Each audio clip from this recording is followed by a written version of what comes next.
Tinanong ko po siya na bakit niya kami dinamay. Sabi niya po, natakot lang daw po siya. Tapos pinasusulat na mag-aamin kayo sa salaysay. Forced confession yun.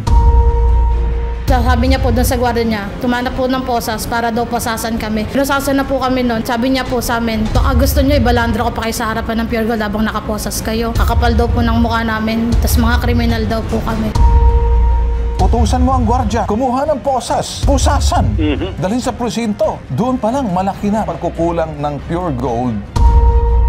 Dudulot pa po ito ng pagkatakot sa mga customer ng Pure Gold sapagkat kung ganyan ang mangyayari dyan, baka pati po ordinaryong customer mapagbintangan, abay posas kaagad ang kanilang mararanasan. Nakakatakot po yun. Kung sakaling nakikinig sa atin si Lucy Lauco at sino man sa inyo sa corporate office ninyo, makinig kayo, pakisilip lang to kasi nakaabot sa amin. Di kami natatakot doon sa mga hukom-hukom ninyo dyan dahil di nyo pwedeng gamitin ang hukuman sa inyong kapritsyo. Mayos kayo. Mapit po kami sa hashtag ipabitag mo para po ireklamo yung maling pag-aresto po sa amin ng manager namin. Noong September 6 po, pinatawag po kami isa-isa ng manager po namin na si Shirley po. Pinipilit niya po kaming paaminin po na kasabat daw po kami nung nahuli po nilang cashier. Pinagawa po kami ng salaysay. Aminin po kung ano yung binibintang sa amin. Tapos pinipilit din pong dagdagan yung salaysay namin. Hindi na wala namang katotohanan. Wala po talaga kaming ginagawa. Ang ano po niya, sabi niya po doon sa gwardiya niya, tumanap po ng posas para daw po papasasan kami. Pinusasan na po kami noon. Sabi niya po sa amin, baka gusto niyo ibalandra ko pa kayo sa harapan ng Pure Gold habang nakaposas kayo. Kakapal daw po ng mukha namin, tas mga kriminal daw po kami. Nung araw po na yun, tinanggal din po kami agad sa trabaho. Pinahold po ng manager yung sahod po namin, pati po yung 13-month, tsaka yung back pay. Ngayon po, ang gusto po naming mangyari, makuha po namin yung inahold na sahod namin, 13-month, at tsaka po yung back pay namin. At maimbestigahan lang po ang nangyari sa amin. Totoo bang dinawit kayo? Pinakumpronta ba yung taong dinawit? Itinuro ba? Tapos yung tao mismo, kinumpronta rin kayo, harap-harapan. Anong sinasabi ng taong umakusa sa harapan ninyo? Hindi po siya nagsasalita po eh. Hindi siya nagsasalita. Tinuro ka ba? So ba't hindi siya nagsasalita? Sino nagsasalita? Si John Lee lang. So yung mutok sa buhong, si John Lee ang nagsasalita. Sino yung sinasabi niyang witness niya? Yung taong pinaharap sa inyo? Tapos hindi nagsasalita? Ba't hindi niyo kinumpronta yung nagsasalita? Tinanong ko po siya na bakit niya kami dinamay. Sabi niya po, natakot lang daw po siya. So ibig mong sabihin, natakot lang siya. Paano ka hinarap? Nagsasalita yan? Akusasyon lang? Puro salita ng manager? Opo, puro salita po ng salita manager. lang po ng manager. Tapos pinasusulat na mag-aamin kayo sa salaysay. Forced confession yun. Corporal Barasi, magandang umaga po sa inyo, sir. Ano po nangyari? Dinala po sa presinto nyo. Sila ba'y inimbitahan or were they arrested? Hindi ba po, sir, dapat ganito, tatawag muna ng police filtering o may pagnanakaw sa loob ng tindahan? Tapos mag-iimbestiga on-site? Yes, sir. Yun naman talaga dapat kasi kami pa rin sir magkakandak ng investigation. Ang nangyari po kami, sir, ay turnover po yung ginawa nila, sir, dito. Ang ginawa po namin agad, sir, nagtanong po kami, investigan namin kung kailan po, sir, nangyari yung mismong incident, sir, na allegedly, sir, ay nagnakaw. Then, sir, nung may pinakikita na, sir, meron silang mga ebidensya, sir, na pinakita sa part, sir, ng CCTV, saka yung mismong mga kalakit naman nun, sir, is yung mga resibo. So, sabi namin, sir, ma'am, sir, ganito po. Lockstock po kasi yung time. Okay. So, hindi na po siya papasok ng warrantless arrest. So, agad po, sir, ang ginawa ko po sa agad, sir, pinatanggal ko po agad, sir, yung mga posas, yung mga user. Sir, sabi ko sa nila, mangyari po dyan, sir, is igaganon po natin. Kung gusto po rin yung magsampa ng kaso, i-federal filing na po natin. Okay. Sige, sir. Warrantless arrest ang ginawa nila. Sila nang umaresto, dinala sa presinto, pinusasan nila. Sir, pag ang taong pinusasan mo, inaresto mo na yun. Tama, sir? Yes, sir.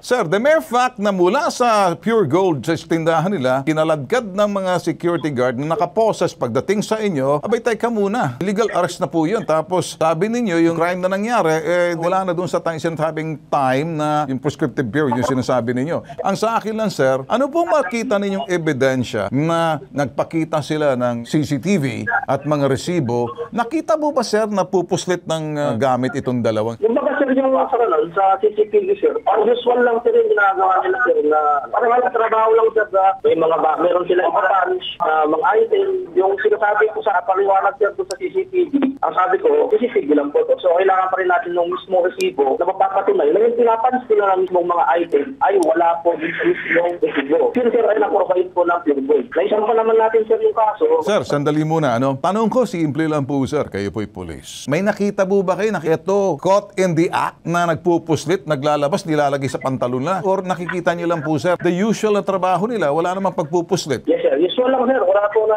yung sir, na garapalan, sir, na nilalabas o tinatago nila na item, sir. Okay, so lumalabas, sir, the usual lang tatrabaho sila. Walang filtering, walang pagpupuslit. Yun ang CCTV hawak-hawak nila na hindi na po pwede maglilink na naglabas sila, sir. Parang yun ang hinahanap ko, sir. Matibay po ang kanilang sinasabing loob na talagang pagnakaw to, makikita sa CCTV na nagpupuslit, nagnanakaw po yung empleyado nilalagay sa bags. Sir, wala po, sir. Kung sir, na part lang, sir, ito lang, sir, ganun ko lang din. May part kasi, sir, na merong yung mga items, sir, na pinasabay nila, dinadala sa basement, then, yun po, sir, may kumukuha na po doon. Yun po, sir, yung mismo. May nakita po ako, sir, na CCTV. Yun, nakita sa akin. May nakita po kayo, sino po sa dalawa, si Elizardo, si Christine? Hindi ko lang, sir, answer, Kung meron man, sir, sabi nyo kanina, walang usual activity sa CCTV na pagnanakaw. Tama, sir? Kasi titingnan po natin yung probable cause na talagang uugnay doon sa dalawang talagang inaakusahan na pagnanakaw. Ilang araw na po ba, sir, bago inilapit po sa inyo? Nangyari September 6, sir.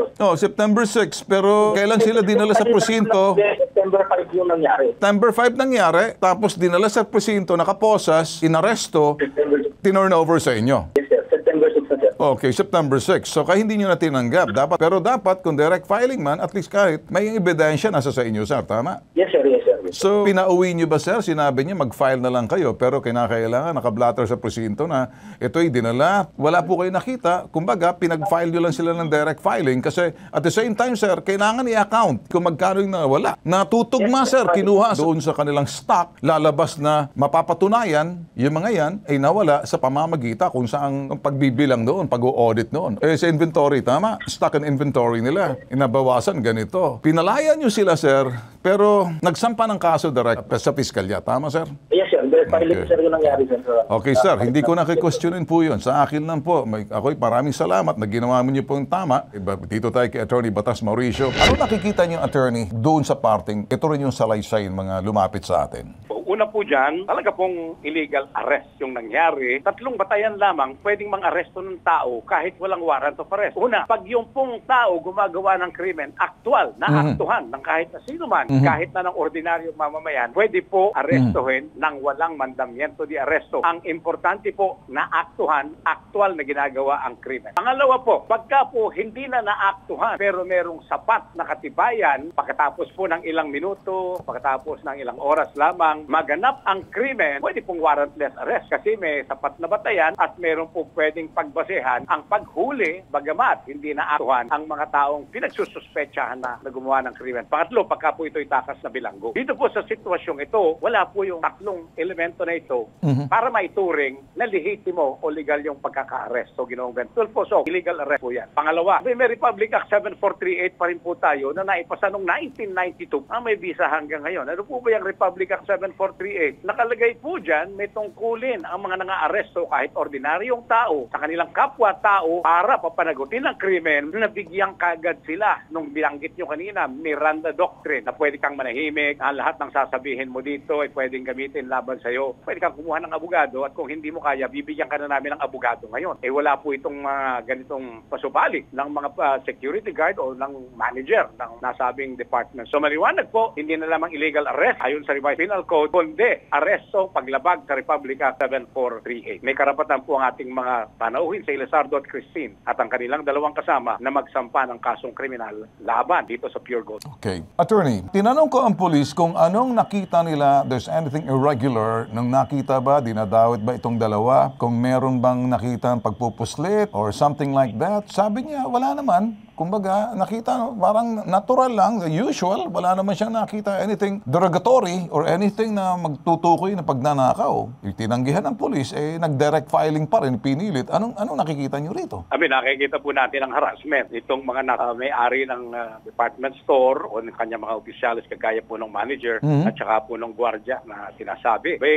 Alam po ninyo, napakatindi niyan dahil kung wala namang krimen talaga pero pinagpipilitan na may krimen, kayo ang ebidensyang kanilang ipinapakita ay wala naman pong pagpapatunay na naganap ang krimen, abay mabigat po yan, Ginoong Ben Tulfo. Papasok po sila sa yung umiiral na batas po yan ng planting evidence of drug. Ganun po magiging takbo. Pero inyo pong kapahintulutan at pagkatapos napatunayan niyang wala naman palang ginawa. Alam po ba niyong sa ilalim ng mga umiiral na batas, yung pong pagpuposa at pagdadala sa mga tao at pilit pagpapaamin sa kanila. Krimen po yan eh. At dahil may krimen, Ginoong Ben Tulfo, dapat ang ginawa ni Mr. Police, inaresto na rin at dinetene yung pong mga nanggaling sa department store. Siguro dito, maganda yung sinabi ninyo, attorney, ano? Yung sa akin, attorney, yung hinarap. Yung nag-aakusa umano na ginamit daw na pagnanakaw at ginamit nitong manager na parang to testify and a witness against dito sa dalawa. Hindi daw nagsasalita during the process na 2 oras. Pinipilit daw sila ng manager to sign a confession at so doon sa kanilang statement na sila'y sangkot. Ang bandang huli, sabi, bakit mo kami dinamay? Yung wala na sa conference. Anong sinabi? Napilitan lang?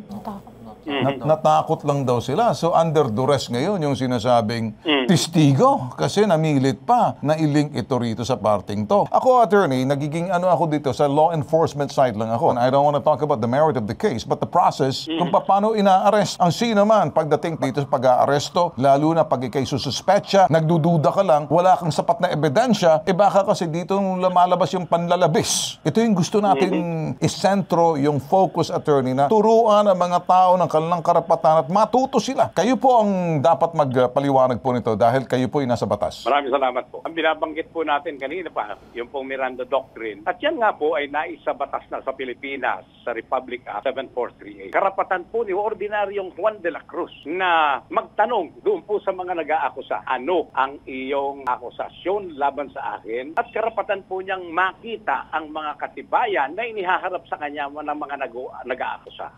Dito po sa pangyayaring ito, maliwanag po, bagamat sinasabing may video, wala naman pong nakita. Maliwanag po na bagamat may testigo, hindi naman po nagsalita. So ibig sabihin talagang walang-wala pong katibayan at dahil dyan, hindi po talaga dapat na-aresto itong mga taong ito. Lumilitaw, nagkaroon nga po ng paggamit ng puwersa, hindi karapat-dapat na puwersa, dito po sa mga manggagawa na inaakusahan ng krimen. Pangatlo, kailangan po matutunan ng ating mga kababayan, banggitin na sa kahit sinong nag-aaresto, pati na mga pulis, pati na mga militar o kung sino mang law enforcement agency, kailangan niya ng abogado. Di karapatan po niya doon sa buong sandaling siya po ay hinuhuli o iniimbitahan man lamang para bigyan ng pagtatanong sa isang krimen na magkaroon na kagad ng abogado. Tungkulin na po yan ng mga pulis, militar at law enforcement agency. Hingin po nila yan dahil kung hindi po ibibigay sa kanila yan, pwede silang magdemanda laban doon sa nang-aaresto at may parusang pagkakabilanggo mula 8 taon hanggang 12 taon. Ginoong Ben Tulfo. Para po sa akin, this is grave aggression and grave oppression kung titingnan po natin. Attorney,